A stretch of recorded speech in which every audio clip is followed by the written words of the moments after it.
ako talaga ang president ng Pilipinas. Pagsabi agad na ganito, first, kunwari may nagsabi na ganito, nag-corrupt yan siya, imbestigahan ngayong araw, wala na mga, yung mga, kaya mga RA, mga imbestigahan ngayon din, pag malaman ako just DOJ, Justice, kulong. Next, ikaw, meron ka ni problema? Okay. Okay, DOJ, may problema?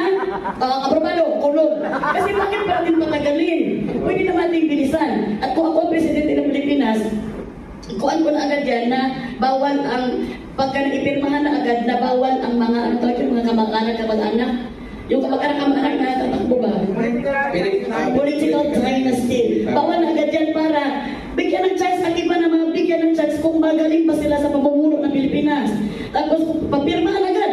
Kasi walang pumipirma eh. Pagkapirmahan